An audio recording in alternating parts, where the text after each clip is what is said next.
వచ్చావు. నా దేవా నీవు నన్ను ఎలా విడనాడితివి, నన్ను రక్షింపక నా అర్థధ్వని వెనక నువ్వు ఎలా దూరంగా ఉన్నావు.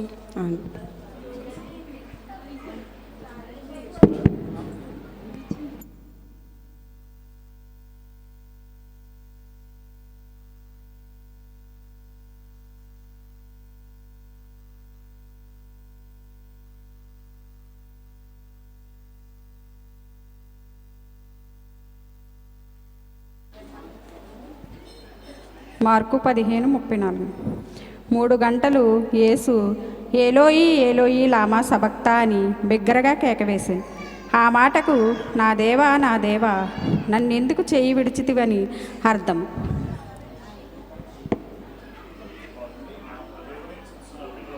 ప్రార్థన సూర్యకుమారి. ప్రార్థన. మహాపరిశుద్ధుడా, మహాగణుడా, నీకు లెక్కలేనని స్తుతి స్తోత్రాలు ప్రభా. ఉదయకాలం నుండి ఇప్పటి వరకు అన్ని సజీవ లెక్కల్లో మమ్మల్ని అందరినీ కాసు కాపాడినట్టు వందనాలయ్యా, స్తుతి స్తోత్రాలయ్యా. అలాగే ప్రభా మొదట మాటలో మీరు ఉన్నారయ్యా, అందంగా చెప్పి ఉన్న ఆ బిడ్డలను దీవించండి అయ్యా, ఆశీర్వదించండి అయ్యా. అలాగే రెండో మాటలో కూడా మీరు వాళ్ళ చేత పలికించారా, మీరుండి ప్రభా వాళ్ళలో మీరుండి పలికించినందుకు మీకు వందనాలయ్యా. అలాగే మూడో మాట కూడా చెప్పిన వారందరిని కూడా దీవించండి, ఆశీర్వదించండి అయ్యా. నాలుగో మాట చెప్పుచుండగా ప్రభా ఆ బిడ్డలను దీవించండి, ఆశీర్వదించి వాళ్ళలో మీరుండి ప్రభా ఆ మాటకు తగ్గ వచనాలు చెప్పేలాగా సహాయం చేయమని ప్రభా, మీరే తోడు నీడగుండమని ప్రభా మా ప్రార్థన చేయిస్తుండగా ప్రతి ఒక్కరు కూడా ప్రార్థనలు వేకేపించేలాగా సహాయం చేయమని ప్రభా. ఇంకా ఇంకా 3 మాటలు కూడా చెప్పే ధైర్యం ఇమ్మని అడుగుతున్నాను తండ్రి. నిలబడేవాడు నేను, మాట్లాడేవాడు నేనన్నా ప్రభా. అలాగే ప్రభా నిలబడేవాళ్ళు మేము ప్రభా, మాట్లాడేవారు మీరు ప్రభా. కనుక మాట్లాడే సత్యం దయచేయమని అడుగుతున్నాను తండ్రి. ధైర్యాన్ని దయచేయండి తండ్రి.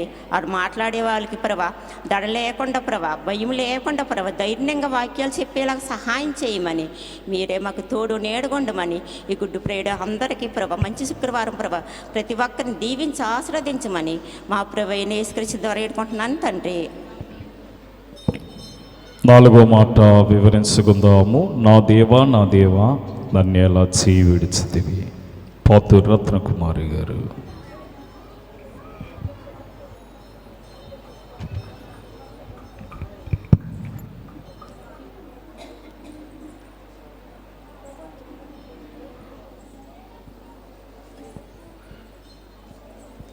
ముందుగా దేవునికి నా నిండు వందన మరణాతులు. ఈ అవకాశం ఇచ్చిన అయ్యగారికి, అమ్మగారికి నా మరణాతులు.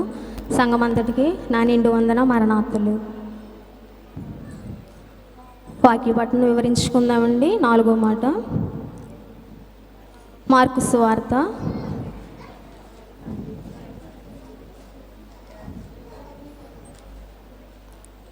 15వ అధ్యాయము 34వ వచనం. మధ్యాహ్నం మొదలుకొని 3 గంటల వరకు ఆ దేశమంతటా చీకటి కమ్మెను. 3 గంటలకు యేసు ఏలోయి ఏలోయి లామా సబక్తా అని బిగ్గరగా కేకవేసెను. ఆ మాటలకు నా దేవా నన్నెందుకు చెయ్యి విడిచితివని అర్థము. ఆమేన్. ప్రార్థన చేసుకుందామండి.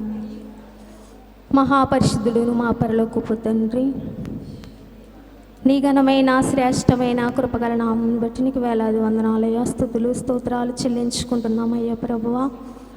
ఇదిగోనైనా ప్రభువా నీ అమూల్యమైన మాటను నైనా ప్రభువా వివరించడానికి అర్హత లేని నన్ను నైనా ప్రభు నిలువబెట్టుకుని నైనా ప్రభువా నాయనా నీ మాటనైనా ప్రభువా ఇటు రీతిగానైనా పలుకుంచిన విధాన్ని బట్టి నువ్వు అందిస్తున్నాం రాజా. నీకు స్తోత్రాలు నైనా ప్రభువా.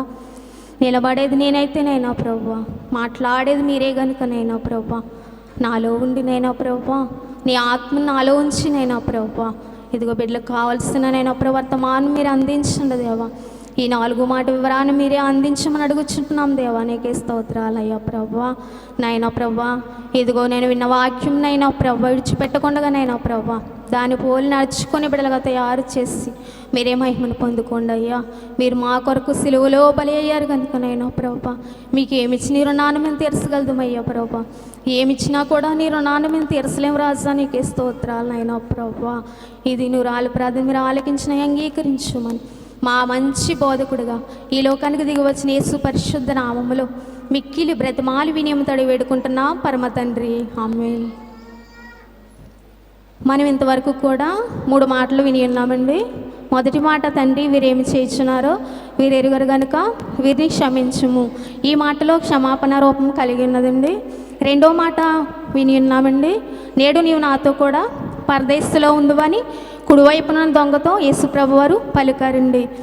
ప్రభుతో పాటు 2 దొంగలను కూడా సిలువ వేశారండి. కానీ ప్రభుని వేసినట్టు కాదండి, వారిని తాళ్ళతో కట్టారండి. ప్రభు వారినేమో సిలువ వేశారండి. కుడివైపునున్న దొంగ పేరేమో డిస్మస్, ఎడమవైపునున్న దొంగ పేరేమో గ్రస్మస్ అండి. 2 దొంగలను కూడా ప్రభుతో పాటు త్రాళ్ళతో కట్టి సిలువ వేస్తారండి. 3వ మాటలో మనం ఇంకా చూసుకుంటే ఈ 2వ మాటలో రక్షణ రూపం కనబడుతుందండి.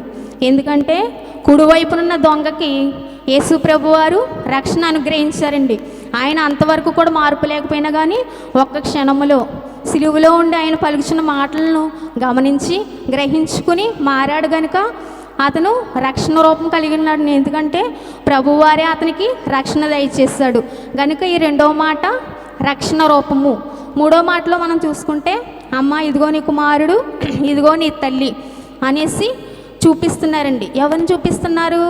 యోహాను గారిని చూపిస్తున్నారండి ప్రభువారు. ఎందుకంటే శిష్యులు అంతవరకు కూడానే ఉన్నారండి. ప్రభువారికి ఇలా శ్రమలు వచ్చినప్పటికీ ఆయన సిలువ దగ్గరికి ఎవ్వరు కూడా శిష్యులైన వారు రాలేదండి. చెదిరిపోయారండి. అందరూ కూడా చెదిరిపోయినప్పుడు యోహాను గారు ఒక్కరే ఉన్నారండి. ఆయన చూస్తూ ప్రభువారు సిలువలో ఉండి తన బాధను మర్చిపోయి తన తల్లి యొక్క బాధ్యతను జ్ఞాపకం చేసుకుని అమ్మ ఇదిగో నీ కుమారుడు అనేసి యోహాను గారిని చూపిస్తూ ప్రభువారు ఈ 3వ మాటలో పలికి ఉన్నారండి. ఈ 3వ మాట బాధ్యత కలిగి ఉన్నారండి. 2 విధేయత కలిగి ఉన్నారండి తల్లి పట్ల. నేను ఎంత శ్రమ పడినా పర్లేదు, నా తల్లి ఎలాగా, నేను సిలువలో మరణమైపోతే నా తల్లిని ఎవరు చూసుకుంటారనేసి ప్రభు ఆలోచించి విధేయత కలిగి ఈ 3వ మాటలో విధేయత రూపం కలిగి ఉన్నారండి. ఇంకా మనం చూసుకుంటే 4వ మాట, నా దేవా నా దేవా నన్ను ఎందుకు చెయ్యి విడిచితివి అనేసి పలికారండి. 3 మాటలు కూడా ఇతరుల కోసం పలికారండి. ఈ 4వ మాట అయితే తన కోసమే ఆయన పలుకుచున్నారండి. 4వ మాట, నా దేవా నా దేవా నన్ను ఎందుకు చెయ్యి విడిచితివి అనేసి ప్రార్థన చేస్తున్నారండి. ఈ 4వ మాటలో మనము ప్రభువును ఏ స్థలంలో సిలువ వేశారో ఆ స్థలాల పేర్లు ఏంటో మనం ఒక్కసారి గమనించుకున్నట్లయితే ఆయన సిలువ వేసిన స్థలములు 3 స్థలములు కనిపిస్తున్నాయండి. అవి మనం గమనించుకున్నట్లయితే హెబ్రీలకు రాసిన పత్రిక 13వ అధ్యాయం 12వ వచనం నుండి యెరూషలేము గవని వెలుపల గల కపాలము మానవ పుర్రె ఆకారము గల స్థలములో ప్రభువును సిలువ వేస్తారండి. ఇంకొక పేరు ఏంటంటే గొల్గొతా. గొల్గొతా అనగా హెబ్రీ భాషలో గొల్గొతా అని ఆ పేరండి, ప్రభువును సిలువ వేసిన స్థలం పేరు. 2వది చూసుకుంటే గ్రీకు పదంలో కల్వరి. 3వదిగా చూసుకుంటే లాటిన్ పదంలో కల్వరియా. కొండపై ఆ కొండ దాదాపు 30 అడుగులు ఎత్తు వరకు ఉంటుందండి. ప్రభువుని సిలువ వేసిన కొండ 30 అడుగుల ఎత్తు వరకు ఉంటుంది. ఆయన్ను సిలువ వేశారు. ఎప్పుడు సిలువ వేశారండి? ఉదయం 9 గంటలకి సిలువ వేశారండి. ఉదయం 9 గంటల నుండి 3 గంటల వరకు కూడా ఆయన సిలువలో నుండి ఈ 7 మాటలు పరిశుద్ధ పలుకులు, 7 మాటలు కూడా ఎంతగానో ప్రాముఖ్యమైన మాటలు పలుకుచున్నారండి. ఎన్ని గంటల సిలువలో ఉన్నారండి? 6 గంటల సేపు. 9 గంటల నుండి లెక్క పెట్టుకుంటే 6 గంటల సేపు ఆయన సిలువలో ఉండి మాట్లాడిన 7 పరిశుద్ధ పలుకులండి ఇవి. ఆయన ఇంతసేపు కూడా ఉండి ఆయన అంత శ్రమ అనుభవిస్తున్నారంటే ఎవరి కోసమమ్మా? మనందరి కోసమే. నా పాపం నిమిత్తమే, మనందరి పాపం నిమిత్తమే ఆయన సిలువలో ఉండి ఎంతగానో 7 మాటలు పలుకుచు వదర నుండి బాధను కూడా అనుభవిస్తున్నారండి. ఆయన్ను కొడాలతో కూడా కొట్టారండి. ఎన్నో దెబ్బలు కొట్టారండి. ఎన్ని దెబ్బలు కొట్టినా భరించారండి. ఎవరి కోసం భరించారండి? మనందరి కోసమే ఆయన భరించి ఉన్నారండి. ఇంకా మనము చూసుకుంటే 4వ మాట వివరణలోనికి వెళ్తే మనము నా దేవా నా దేవా నన్నెందుకు విడనాడితివి విడిచిపెట్టితివి. ఈ 4వ మాటలో వియోగ రూపము అనగా విడవబడిన రూపము కనబడుచు ఉన్నదండి. ఆయన మధ్యాహ్న సమయమందు 3 గంటలప్పుడు పలుకుచున్నారండి. ఈ మాట ఏమని పలుకుచున్నారు? ఏలోయి ఏలోయి లామా షబక్తా అని బిగ్గరగా కేక వేస్తారండి. ఆ మాటకు నా దేవా నన్ను ఎందుకు చెయ్యి విడిచితివని అర్థము. అక్కడ చూస్తున్నారు, చాలామంది ఉన్నారు. వారందరూ ఏమంటున్నారంటే, ఈయనేంటి ఏలియా అని పిలుస్తున్నాడు, ఒకవేళ ఏలియా గారు వచ్చి ఈయనేమన్నా రక్షిస్తారేమో చూద్దామని వారందరూ కూడా అలాగే చూస్తున్నారండి. ఏలియా గారు వచ్చి రక్షిస్తారని ఈయన పలుకుచున్నారా? కాదు. ఈయన తలుచుకుంటే ఈయన సిలువ మీద దిగవచ్చు, కానీ మన పాప భారము, వ్యాధి భారము, శిక్ష భారము ఆయన మీద వేసుకుని ఆయన ఎంతగానో మన పాపాల నిమిత్తమై ఆయన సిలువ భారం అంతా భరించారండి. మన పాపాల నిమిత్తమే ఆయన కలవరి సిలువలో వధస్తంభముగా అయిపోయారండి. సిలువ అనగా వధస్తంభం అండి. మనం ఇంకా పరిశుద్ధ లేఖనంలో గమనించుకున్నట్లయితే మత్తయి సువార్త 27వ అధ్యాయం 46వ వచనం చదవండి ఒకరు.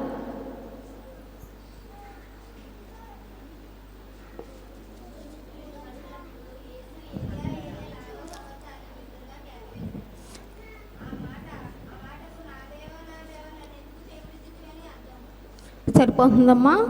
ఈ మత్తయి సువార్తలో 27వ అధ్యాయం 46వ వచనంలో ఏలి ఏలి లామా శబక్తా అని బిగ్గరగా కేకవేశారు 3 గంటల సమయం అందు. ఆ మాటకు నా దేవా నన్ను ఎందుకు చెయ్యి విడిచితివని. ఇది నెరవేర్పండి. ఇంకా మనం చూసుకుంటే ప్రవచనం చూసుకుంటే కీర్తనల గ్రంథము 22వ అధ్యాయం 1వ వచనం, ఇది ప్రవచనం అండి. నా దేవా నీవు నన్నేలా విడనాటితివి, నా అర్థధ్వని వినక నన్ను రక్షింపక నీవేళ దూరముగా నున్నావు. ఆయన దూరముగానున్నాడండి? దూరముగా లేడు, దగ్గరగానే ఉన్నాడు. అయినప్పటికీ కుమారుని నలుగొట్టకు ఆయనకు ఇష్టమైంది కనుక తండ్రి గారే కుమారుని పంపించారండి. మనమైతే ఇప్పుడు కుమారునికి శ్రమ ఉందని తెలిసి మనం పంపిస్తామా? పంపించము. అక్కడ ఏదైనా ఉందంటే అక్కడికి వెళ్ళు అని అంటామా? అనం. వద్దు బాబు, అక్కడికి వెళ్ళొద్దు, అక్కడ అది ఉంది, అది అపాయం కలిగిస్తుంది కనుక అక్కడికి వెళ్ళొద్దనే చెప్తామండి. కానీ తండ్రి గారు అలా చెప్పలేదండి. ఆయనకి కుమారుడు ఎన్ని శ్రమలు అనుభవించాలో అన్నీ తెలుసండి. తెలిసినా కానీ అనాదిలో ఎవ్వరు వెళ్ళంటే కుమారుని తండ్రి గారే ఈ లోకానికి పంపించి ఉన్నారండి. ఎవరి కోసమండి? మనందరి కోసమే పంపించి ఉన్నారండి. ఈ యొక్క మాటల్లో 3 ఉగ్రతలు మనకు కనబడుచున్నాయండి. 1 దేవుని ఉగ్రత, 2 మనుషుని ఉగ్రత, 3 సాతాను ఉగ్రత కనబడుచున్నదండి. కుమారుడైన క్రీస్తు ప్రభు సిలువలో 3 మాటలు కూడా శక్తితోనే పలికారండి. 4వ మాట పలికినప్పుడు ఆయనలో శక్తి ఏమీ లేదండి. ఒక సాధారణమైన మనిషిగా, శక్తి లేనివాడుగా అయిపోయాడండి.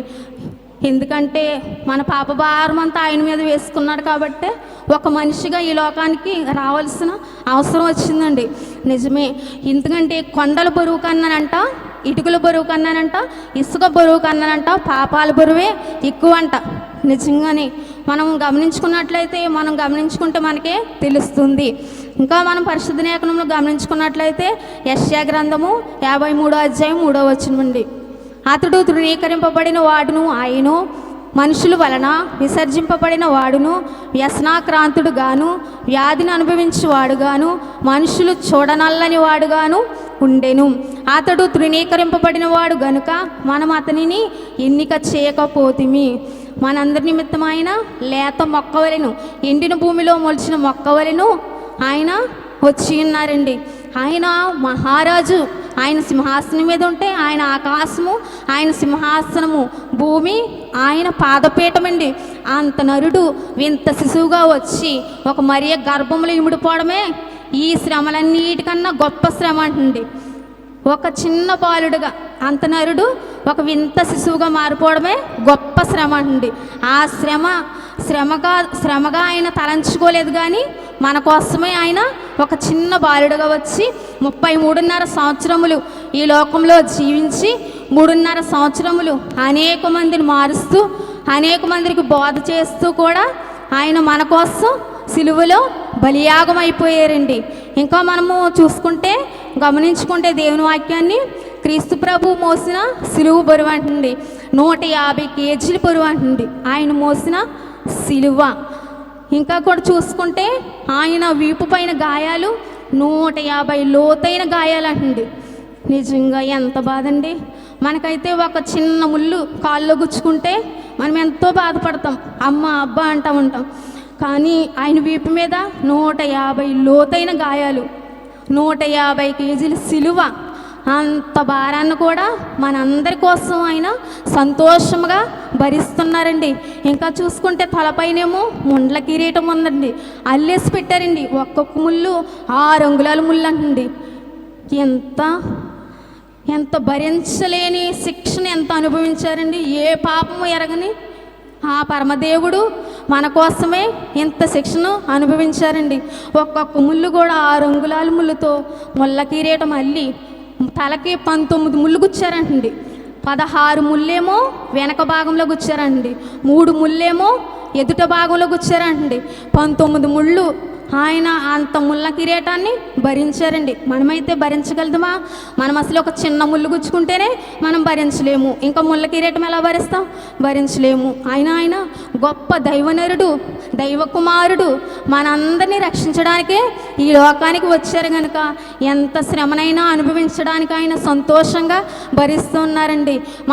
మన దైవజనులైన వారు చక్కటి కీర్తనలు మనకు వ్రాసి పెట్టారండి.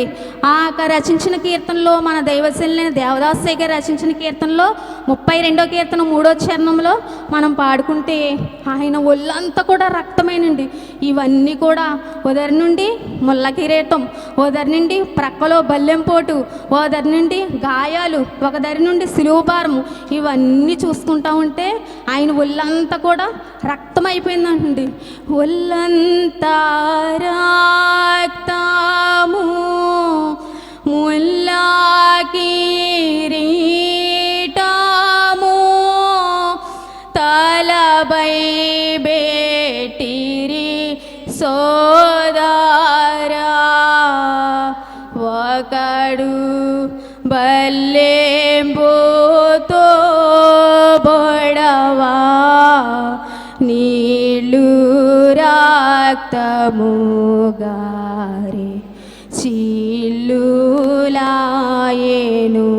సోదరా, ఒకడు బల్లెంబుతో బొడవా, నీళ్ళు రక్తముగారే చిల్లులాయేను సోదరా. దేవదాసయ్య గారు చక్కగా ప్రతి కీర్తనలో కూడా మన దైవజన అయ్య గారు చక్కటి కీర్తనలు మనకు వ్రాసి పెట్టారండి. ఈ పాటలో ముందుగానే అయ్యగారు రాసి ఉంచారండి. ఆయన ఒళ్ళంతా కూడా రక్తమయంతో నిండిపోయిందండి. చక్కటి పాట. యేసుక్రీస్తుని సిలువ ఎప్పుడు కూడా ధ్యానం చేస్తూ ఉండాలండి. ఈ సిలువ ధ్యానం అప్పుడు గుడ్ ఫ్రైడే రోజున సిలువ ధ్యానం అప్పుడే కాదండి, ప్రతిరోజు కూడా ప్రతి క్షణము కూడా ఆయన సిలువను ఎప్పుడు కూడా మనము ధ్యానం చేస్తూనే ఉండాలండి. నీతి సూర్యుడైన క్రీస్తుని ఎప్పుడు కూడా జ్ఞాపకం చేసుకుంటూనే ఉండాలండి. మనం ఇంకా పరిశుద్ధ లేఖనంలో గమనించుకున్నట్లయితే మనకి 3 మాటలు ఇక్కడ కనబడుచు ఉన్నామండి. 1 చీకటి కమ్ముట, మత్తయి సువార్త 27:45 వచనమండి. 2 మరణాంధకారము, యోబు గ్రంథము 16:16 వచనమండి. 3 గాఢంధకారము, యోబు గ్రంథము 3:5 వచనమండి. 3 మాటలు ఇక్కడ కనబడుతున్నాయండి. ఆయనకి ఎందుకు ఈ దుఃఖం, ఎందుకు ఈ కేక, ఎందుకు ప్రకృతిలోని ఈ మార్పు ఎందుకు? యేసయ్యను తన శిష్యులందరూ కూడా విడిచిపెట్టి వెళ్ళిపోతున్నారనా? ఆయనని హింసించున్న, అపహాసిస్తున్న, ప్రజానికం చేస్తున్న చిత్రవదను ఆయన సహించలేకనా? ఆయన మరణపు కోరల్లో ఆయన కబలబడబోతున్నాడనా? కానే కాదు. ఆయనకు బాల్యం నుండి కూడా శ్రమలు అలవాటే. శ్రమలు ఎందుకంటే ఆయన సేవా కాలంలో ఉన్నప్పుడు ఆయన శ్రమను అనుభవించారు కనుక అవన్నీ కూడా మొదటగా ఆయనకు శ్రమలన్నీ కూడా అలవాటైపోయినాయండి. ఆయనకి ఈ మాటలు ఏమి క్రొత్త ఏమి కాదండి. ఈ మాటలో ప్రభువారికి ఆవేదన కనబడుతుందండి, దుఃఖం కనబడుతుందండి, విషాదం కనబడుతుందండి. సిలువ కొయ్యి చుట్టూ చేరిన అలరమోక సైనికులు ఎందరో ఆయన్ను అపహాసిస్తున్నారండి, కొరడాలతో కొడుతున్నారు, నుమ్ము వేస్తున్నారని ఆయన వస్త్రాలు పంచుకుంటున్నారండి. ఇదేంటి, ఆయనలో మహిమ ఉండగా ఆయన వస్త్రాలు పంచుకుంటున్నారండి. ఆయన మహిమను చూడకుండా వస్త్రాలు పంచుకోవడం ఏంటండి? నిజమే, ఈనాడు మనం కూడా ఆయన్ను గ్రహించలేక ఉంటున్నామేమో. ఆయన్ని గ్రహించలేక ఆయన చేసిన కార్యాలన్నీ మర్చిపోతూ ఉంటున్నామేమో. మనం అలా ఉండకుండా ఆయన నిత్యము కూడా జ్ఞాపకము చేసుకుంటూ ఆయన చేసే గొప్ప కార్యాలని మనము జ్ఞాపకము చేసుకుంటూ ఆయనను ప్రార్థించే రీతిగా మనం ఉండాలండి. మనం నిత్యము ఇదిగో ప్రతి ఆదివారం కూడా ప్రార్థనలు జరుగుతున్నాయి. అయ్యో ఆదివారం వచ్చింది, మనం ఎక్కడికి వెళ్ళకూడదు, ఆదివారము విశ్రాంతి దినముని పరిశుద్ధంగా ఆచరించాలని 10 ఆజ్ఞలలో ఒక ఆజ్ఞ కనుక ఆజ్ఞను మనము పాటించాలని ప్రతి ఒక్కరు కూడా ఇన్ని పనులు ఉన్నప్పటికీ ఆదివారం దైవ సన్నిధికి మానకూడదండి. సోమవారం స్వస్థసాల జరుగుతుంది, పనిలోకి వెళ్ళి వారు వెళ్తున్నారు, కానీ ఇంటి దగ్గర ఎంత జనం ఉంటున్నారు, అనేక అంశాలు పెట్టుకుని రావచ్చు, అనేక స్వస్థతలు కలుగుతున్నాయి. సోమవారం స్వస్థ ప్రార్థన మనకి దైవజనులే ఏర్పాటు చేస్తారండి.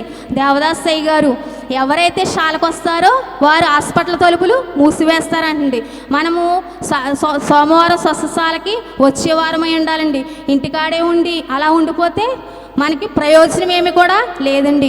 మనం ప్రతి ఒక్కరం కూడా జరుగుతున్న ప్రతి ప్రార్థనలో కూడా ఏకీభవించే వారమై ఉండాలండి. మనం ఇంకా కూడా చూసుకున్నట్లయితే పరిశుద్ధ లేఖనంలో నుండి 3 మాటలు మనకు కనబడుచున్నాయండి. 1 శరీర వేదన, 2 మనోవేదన, 3 ఆత్మవేదన. ఇవి రిఫరెన్స్లు చూస్తే 1 శరీర వేదన యాకోబు రాసిన పత్రిక 1వ అధ్యాయం 15వ వచనం, యోహాను సువార్త 1:29, మత్తయి సువార్త 1:22. 2 మనోవేదన చూసుకున్నట్లయితే రిఫరెన్స్లు యెషయా గ్రంథము 53:5-8 వచనములు. 3 ఆత్మవేదన యెషయా గ్రంథము 59:1-2, లూకాసు వార్త 1:35, మత్తయి సువార్త 27:46 వచనములు. ఈ 3 వేదనలు కూడా ఈ 4వ మాట పలికినప్పుడే ప్రభు వారికి అనిపిస్తూనే ఉన్నాయండి, భరిస్తూనే ఉన్నారండి. ఎంతో ఆనందంతో భరిస్తున్నారు. అయ్యో నా బిడ్డలను రక్షణలోనికి నడిపించాను, నా బిడ్డలను పరలోక రాజ్యానికి చేర్చనై ఉన్నాను అనేసి మన పాప భారం అంతా, మన వ్యాధి భారం అంతా మోసుకుంటూ కూడా ఆయన మాటలు పలుకుచు కూడా ఎంతో సంతోషంగా పలుకుచు ఉన్నారండి. సర్వలోక పాప భారం కూడా ఆయన మీదే పడిందండి. ప్రభువారు ఈ విధముగా సర్వలోక పాప భారము భరిస్తున్నాను అనేసి ఆయనకి ఎంతో ఆనందంగా ఉందండి. ఆయన మనస్సంతా ఎంతో సంతోషముగా ఉన్నదండి. మన నిమిత్తమే కదా ఈ ఎడబాటు అనేసి మనము గ్రహించుకోవాలండి. మనమందరం కూడా ఆలోచించుకున్న వాళ్ళమై ఉండాలండి. ఇందులోనే దేవుడు ఏర్పరిచిన విమోచన రహస్యము దాగి ఉన్నదండి. యేసే జీవపు వెలుగు, ఆశ్చర్యకరుడు మరియు గొర్రెపిల్ల. ఆయన వదకు తేబడు గొర్రెపిల్లగా ఆయన ఈ లోకానికి వచ్చి మన శ్రమలను, మన భారం అంతా ఆయన మోసుకున్నారండి. మనకెందుకు ఆలోచన, మనకెందుకు ఇన్ని చింతలు ఉన్నాయని మన చింతా యావత్తు కూడా ఆయన మీద వేయాలండి. మన చింతా యావత్తు వేసి మనం ప్రశాంతంగా ఉన్నప్పుడు దేవుడే మన చింతలన్నీ తీర్చేవాడై ఉన్నాడండి. ఇంకా మనం ఇందులో 5 సంగతులు మనం చూసుకుంటే, 1 క్రీస్తు వధింపబడిన గొర్రెపిల్ల, నిర్గమకాండం 12వ అధ్యాయము 1-12 వచనములు. 2వ చూసుకుంటే అగ్ని చేత కాల్చబడిన రొట్టె, నిర్గమకాండము 12వ అధ్యాయం 7-8 వచనములు. 3వ చూసుకుంటే కాల్చబడిన గొర్రె, నిర్గమకాండము 12:9 వచనం. 4వదిగా చూసుకున్నట్లయితే దేవునికి ఇయ్యబడిన గొర్రె, నిర్గమకాండము 13వ అధ్యాయము 2వ వచనం అండి. 5వదిగా చూసుకుంటే శ్రమ నొందిన గొర్రె, యెషయా గ్రంథము 53వ అధ్యాయము 6-12 వచనములండి. ఇది ఎందుకంటే ఇశ్రాయేలు కాలంలో ఆయనే వధింపబడిన గొర్రె పిల్లలాగా వచ్చారండి, అగ్ని చేత కాల్చబడిన రొట్టెలా వచ్చారండి, దేవునికి ఇవ్వబడిన గొర్రె వలె వచ్చారండి. ఇశ్రాయేలు అందరినీ కూడా రక్షించడానికి వచ్చి ఉన్నారండి. ఈ 5 మాటలు కూడా ఈ 4వ మాటలోనే ఆయన కలిగి ఉన్నారండి. తండ్రి చేయి విడిచినందున క్రీస్తు ప్రభు వారికి ఎంతో వేదన పడి ఉన్నారండి. ఆ వేదన ఎలా అంటే, ఆయన విడిచిపెట్టారంటే అలా ఉండండి. అక్కడున్న శిష్యులైన వారు, మనుషులైన వారు అనేక మంది ఆయన చెయ్యిని విడిచిపెట్టారండి. ఇందులో మనం కొన్ని చూసుకున్నట్లయితే 5 విషయాలు మనం చూసుకున్నట్లయితే, మొదటిగా చూస్తే యోధా ఆయన చెయ్యి విడిచాడండి. ఇస్కరియోతు యోధా గారు ట్రెజరర్ అండి. డబ్బు సంచి ఆయన దగ్గరే ఉండేది. నమ్మకమైన ఒక శిష్యుడిగా ఉన్నాడండి యోధా గారు. యేసు ప్రభు నమ్మకంగా ఉండి మోసం చేసి నిజంగా ప్రభువునే ముద్దు పెట్టుకుని అప్పగించేస్తాడండి. ఇది మొదటి శిష్యుడు కూడా ఇట్టి రీతిగా చేసి ఆయన చెయ్యిను విడిచిపెట్టేశారండి. 2వదిగా చూస్తే గెత్సేమనే తోటలో ప్రధాన శిష్యులు ఆయన చెయ్యిని విడిచిపెట్టారండి. ప్రధాన శిష్యులు ఎవరు? పేతురు గారు, యాకోబు గారు, యోహాను గారండి. 12 మంది శిష్యులైతే ప్రభువారు గెత్సేమనే తోటలోనికి వెళ్ళినప్పుడు 3 తీసుకెళ్లారండి ప్రధాన శిష్యులు. వారు ముగ్గురినే తీసుకువెళ్ళి ఎనమండుగునే బయట ఉండమని ముగ్గురిని తీసుకెళ్ళి నా నిమిత్తమై మీరు మెలకువగా ఉండి ప్రార్థన చెయ్యండి అనేసి పలికి ఉన్నారండి. ముగ్గురిని తీసుకెళ్ళి ఆ లోపల పెట్టి ప్రార్థన చేయమంటే వారేం చేస్తున్నారో నిద్రపోతున్నారండి. ఎలాగా మనకులాగండి. ఎందుకంటే ప్రార్థన చేయమంటే మనకు కూడా నిద్ర అలసటే వస్తుంది, కానీ ప్రార్థన చేయలేము. కానీ ప్రార్థన చేసే వరుసలో మనం ఉండాలండి. ముగ్గురు కూడా నిద్రపోతున్నారండి. పేతురు దగ్గరికి వచ్చి ప్రభువారు అడిగినప్పుడు, పేతురు నీవు కూడా నిద్రించున్నావా అనేసి అన్నారు. అవును, నేను కూడా నిద్రిస్తున్నా. ఆయన కూడా ఎందుకంటే మనకి ఆత్మ సిద్ధముగా ఉన్నా కానీ శరీరము బలహీనంగా ఉంది కనుక నిద్రపోచున్నారండి. గెత్సేమనే తోటలో ఆ ప్రధాన శిష్యులు కూడా ప్రభువారు చెయ్యి విడిచిపెట్టేశారండి. మూడవదిగా చూసుకుంటే ఆయన ద్వారా మేలు పొందిన వారే చెయ్యి విడిచిపెట్టేశారండి. నిజమే, ఆయన ద్వారా. ఎందుకంటే 3.5 సంవత్సరాలు అనేక గ్రామాలు దేశాలు తిరిగి కపెర్నహూము, గలిలయ, దెకపోలి, గెరసీనుల దేశము, గదరనీల దేశము, అనేక దేశములు అనేక గ్రామములు తిరిగి ఆయన అనేక మందికి బోధించుచు కుంటివారికి నడకనిచ్చారు, గుడ్డివారికి చూపునిచ్చారు, పక్షవాయువు గలవారికి స్వస్థతనిచ్చారు, చనిపోయిన అనేక మందిని బ్రతికించారు. అవన్నీ కూడా పొందుకున్నారు. కానీ మేలులు పొందుకున్నవారే ప్రభును చెయ్యి విడిచిపెట్టి వెళ్ళిపోయారండి. ఈ 3వ మాటలో ఆయన ద్వారా మేలులు పొందిన వారే చెయ్యి విడిచిపెట్టేసి వెళ్ళిపోయారండి. ఇన్ని కార్యాలు చూసినా కానీ వారు గ్రహించలేకుండా ఉన్నారండి. మనము కూడా అట్టి రీతిగా గ్రహించిన వారమై ఉన్నామేమో. మనం ఒక్కసారి మనకు మనమే గమనించుకుని గ్రహించుకుని వారమై ఉండాలండి. ఇంకా 4వ చూస్తే హోసన్నా జయము అని కేకలు వేసిన వారే చెయ్యి విడిచిపెట్టేశారండి. ఎప్పుడు హోసన్నా జయమని కేకలు వేశారు? మట్ల ఆదివారం రోజున దావీదు కుమారునికి జయము, ప్రభు పేరట వచ్చేవాడు స్తుతింపబడును గాక అనేసి కేకలు వేసి జయోత్సవంతో ప్రభువును ఊరేగించారండి. గాడిద మీద వస్త్రాలు పరిచారు, మట్టలు పట్టుకున్నారు.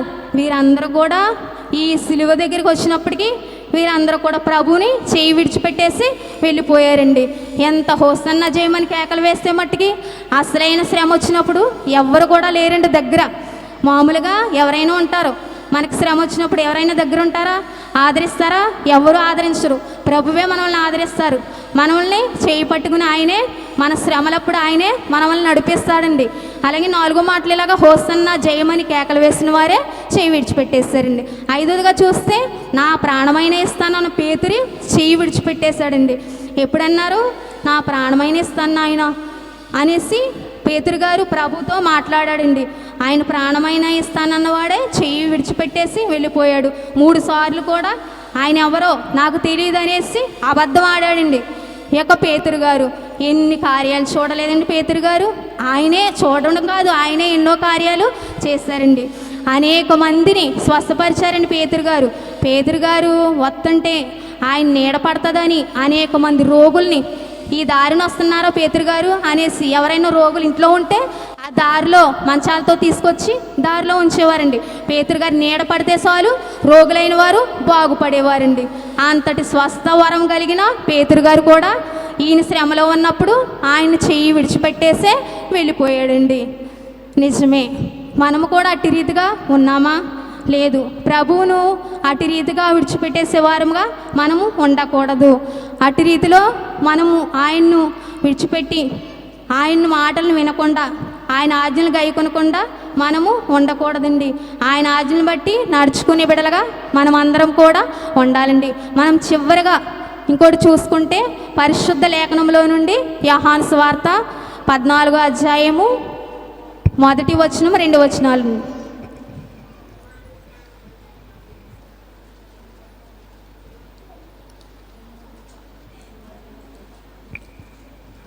యోహాను సువార్త 14వ అధ్యాయం 1, 2 వచనాలు. మీ హృదయములను కలవరపడనీయకుడి, దేవుని యందు విశ్వాసముంచుచున్నారు, నా యందును విశ్వాసముంచుడి. నా తండ్రి ఇంట అనేక నివాసములు కలవు, లేని ఎడల మీతో చెప్పుదును. మీకు స్థలము సిద్ధపరచ వెళ్ళుచున్నాను. నేనుండు స్థలములో మీరును ఉండులాగున మరలా వచ్చి నా యొద్ద నుండుటకు మిమ్మును తీసుకుని పోవుదును. యోహాన్ గారు ఏం రాస్తున్నారంటే మీ హృదయములను కలవరపడనీకుడి. మన హృదయములు ఎందుకు కలవరపడుచున్నాయండి? ప్రభు ఉండగా మనం ఎందుకు కలవరపడాలి? మన కలవరం అంతా, మన చింత అంతా, మన బాధ అంతా, మన కష్టాలంతా, మన రుణ బాధలంతా ఏమున్నా కానీ ఆయన మీద వేసేసి మనము కలవరపడకూడదండి. ఆయన యందు విశ్వాసం ఉంచితే చాలు. విశ్వాసం ఉంచుట మన పని అయి ఉండాలి. కార్యం చేసేవారు దేవుడే గనుక మన హృదయాల్ని కలవరపడనివ్వకుండా దేవుని యందు విశ్వాసం ఉంచాలండి. విశ్వాసం ఉంచి ఆ ప్రభువు తండ్రి గారు పలుకుచున్నారండి, నా తండ్రి ఇంట అనేక నివాసములు కలవు, లేని యెడల నేను మీతో చెప్పుదును. ఈ లోక నివాసము కాదండి, ఈ లోకంలో ఉన్న గృహాలు కాదండి, మనకు పరలోకంలో నిత్యము ఉండే చక్కటి గృహాలు మన కొరకు ప్రభువారు ఏర్పాటు చేసి ఉన్నారండి. మనమందరము కూడా ఆ పరలోక రాజ్యంలో, ఆ నూతన యెరూషలేములో మనమందరం కూడా ప్రవేశించాలనే ఆయన ఉద్దేశమై ఉన్నదండి. అందుకోసమే మనందరూ పాపభారము నిమిత్తమే ఆయన ఈ లోకానికి వచ్చారండి. నశించిన దాన్ని వెతికి రక్షించడానికి ఆయన ఈ లోకానికి వచ్చి మన కోసమే ఆయన సిలువలో వధస్తంభముగా అయిపోయారండి. ఆయన సిలువలో ఎంతో బాధను అనుభవించారండి. మనము ఆయన సిలువను తలంచుకుంటూ, ఆయన బాధను తలంచుకుంటూ కూడా నిత్యము ఆయన్ని ప్రార్థించే వరుసలో మనం ఉండాలండి. మన దైవజనులైన వారు అనేక ప్రసంగములు ప్రసంగిస్తున్నారండి. ప్రతీది కూడా వినేసి వదిలేసే వారముగా కాకుండా మన హృదయాల్లో భద్రము చేసుకుని దానిని బట్టి నడుచుకునే బిడ్డలుగా మనం ఉండాలండి. ఈ యొక్క యోహాను గారు రాసిన గ్రంథంలో ఏమవుతుందంటే, ఆయన నా తండ్రి ఇంట అనేక నివాసములు కలవు. మనల్ని అందరినీ కూడా ఆ నూతన యెరూషలేములో, ఆ పరలోక పట్టణంలో మనల్ని చేర్చాలని ఆయన ఆశ గనుక మనమందరం కూడా ఆయన నూతన యెరూషలేములోకి, ఆయన పరిశుద్ధ పట్టణంలోనికి చేరే గొప్ప అంతస్తు ప్రభు మనందరికీ కూడా అందించాలండి. ఈ 4వ మాట ద్వారా దేవుడు, ఈ 4వ మాటలో ఉన్న గొప్ప వివరణ ప్రభువారు మనందరికి కూడా తెలియజేస్తారండి. ఈ 4వ మాట వల్ల రావాల్సిన దీవెన ఆశీర్వాదములు ప్రభు మనందరికీ అనుగ్రహించును గాక. ఆమేన్. మహాపరిశుద్ధుడు మా పరలోకపు తండ్రి, నీ ఘనమైన శ్రేష్టమైన కృపగల నామమును బట్టి నీకు వేలాది వందనములయ్యా, స్తుతులయ్యా, స్తోత్రాలయ్యా. ఎందుకు పనికిరాని దీనురాలనయ్యా, అల్పురాలనయ్యా, ఎగ్గిరాలనైనా ప్రవ్వా, ఈ దీనురాలు ప్రార్థన మీరు ఆలకించి నిలవబెట్టుకుని నైనా ప్రవ్వా, నిలబడేది నేనైతే మాట్లాడేది మీరయ్యనైనా ప్రభా. నేనేమంతనైనా ప్రభా, చదువు కూడా నైనా ప్రభా లేనిదాన్నైనా ప్రభా, అయినప్పటికీ నీ శిష్యుల్లాంటిదాన్నైనా ప్రభా, విద్య లేని పామరులకైనా నీకు చక్కటి విద్యను దయచేసిన రీతిగానైనా ప్రభా నిలువబెట్టించినైనా ప్రభా, చక్కటి మాటలను మీరే అందించిన దేవా నీకే స్తోత్రాలయ్యా. చెప్పిన మాటలనే ప్రభా బిడ్డలు ఒక్కొక్క మాట జ్ఞాపకం ఉంచుకున్నైనా ప్రభా హృదయంలో ఫలింప చేసుకుని దాన్ని బట్టి నడుచుకునే బిడ్డలుగా తయారు చేయండి దేవా నీకే స్తోత్రాలయ్యా. నాకంటే ముందుగా చెప్పిన బిడ్డలు కూడా ఎంతగానో చక్కగా వివరించి ఉన్నారైనా ప్రభా, నాకంటే వెనుక చెప్పే బిడ్డలను కూడా మీరు ధైర్యంగా నిలబెట్టి నీ మాటలను బిడ్డల చేత వివరింపసేయండి దేవా నీకే స్తోత్రాలయ్యా. దీనురాలని అలుపురాలని ఎగ్గిరాలనైనా ప్రభా, ఈ దీనురాలు ప్రార్థన మీరు ఆలకించిన అంగీకరించుమని సిలువనాదుడుగా నా కోసం ప్రాణం పెట్టి ఈ లోకంలో మరలా నా కోసము యెరూషలేములో గొప్ప అంతస్తు నాకు అనుగ్రహింపచేసిన యేసు పరిశుద్ధ నామములో మిక్కిలి బ్రతమాలు వినియము తడి వేడుకుంటున్నా పరమ తండ్రి. ఆమేన్.